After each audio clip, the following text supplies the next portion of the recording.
Mga kaibigan, mapagpalang araw ng Huwebes sa inyong lahat. Nasa ika-29 na araw na tayo sa buwan ng Pebrero at katapusang araw sa buwan na ito. Patuloy lang tayong magpuri at magpasalamat sa Panginoon sa lahat ng mga biyayang ating natanggap. At ang patuloy pa rin nating pagsisikap na lahat ng ating mga pagninilay ay maging mabunga. Maraming salamat sa inyong patuloy na pagsusubaybay, sa inyong patuloy na pakikinig. Kinikilala ko ang inyong pakikiisa rin sa layuning maipaabot ang pagninilay na ito sa bawat isa sa pamamagitan ng inyong pagsishare sa vlog na ito. Maraming salamat. Narito ang inyong lingkod, Father Bob, isang paring Karmelita. Sa araw na ito, sa katapusang araw ng Pebrero, ang ating pagninilay, ang ating ebanghelyo, ay ibabahagi sa atin ni San Lucas, Kapitulo 16, versikulo 19, hanggang 31. Ano ba ang isinasaad sa ating ebanghelyo sa araw na ito? Ang sinasabi dito, nagkwento si Jesus sa mga Pariseyo tungkol sa isang larawan na may isang taong mayaman at isang taong mahirap na sa pangalan ni Lazaro. At pagdating ng panahon nang sila'y mamatay, ang mayamang taong ito ay napunta sa apoy ng impyerno at si Lazaro na mahirap na nagdusa ng kahirapan ay pumunta sa buhay na walang hanggan. Bakit? Dahil alam natin na ayon sa ating ebanghelyo, itong mayamang taong ito ay hindi nakialam at hindi niya binigyan kahalagahan si Lazaro, na siyang nakaupo, nagdurusa sa gutom at hindi man lang nakapag-abot ng kanyang kamay upang mabahaginan ng mga pagkain ang taong naghihirap sa gutom.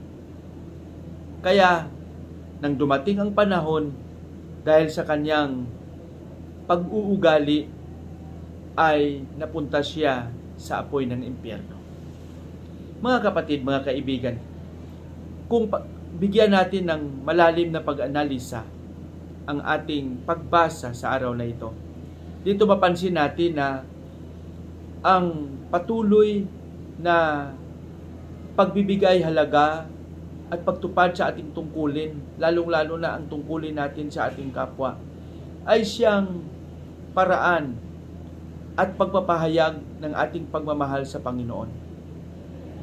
Ang pagtulong at ang gawa ng kabutihan ay hindi natin pwedeng ihiwalay sa ating pagkakilanlan sa Panginoon at sa ating pagmamahal sa Kanya. Kaya nga, siguro mas magandang pagnilayan din natin kung sa ating buhay paano ba natin ibinahagi ang ating kakayahan, ang ating mga biyaya sa ating kapwa, lalong-lalo na sa mga nangangailangan. Dahil kung ang kabutihang gawa ay wala pang silbi at ang pananampalataya lang, pananalig lang ang may silbi, sana hindi ito palaging binibigyang diin ng ating mga ebanghelyo. Kaya nga, sabi ni Jesus sa isa sa mga ebanghelyo, San Mateo, nagsabi din siya, kung ano ang ginagawa niyo sa pinakaabang lingkod sa inyong kapwa, ay ginagawa ninyo sa akin. Kaya mga kapatid, tingnan natin ito ng mabuti. Gaano man kalalim ang iyong pananalig sa Panginoon, kung hindi ito makikita sa gawa, wala itong silbi. Para itong kalawang na dumidikit sa bakal. Kaya, ang ating pananampalataya, ang ating pananalig sa Diyos, ay bigyang diin natin. Magsikap tayong isabuhay natin ito sa pamamagitan ng pagtulong, pagpapahalaga sa bawat isa. Patnubayan nawa tayo ng ating Panginoon. Sa ating panalangin, Panginoong Hesus, turuan mo kaming maging maawain. Turuan mo kaming magkaroon ng pagpapahalaga sa aming kapwa, lalong-lalo na sa mga nangangailangan. Hinihiling namin ito Sa pangalan ni Jesus na aming Panginoon. Amen.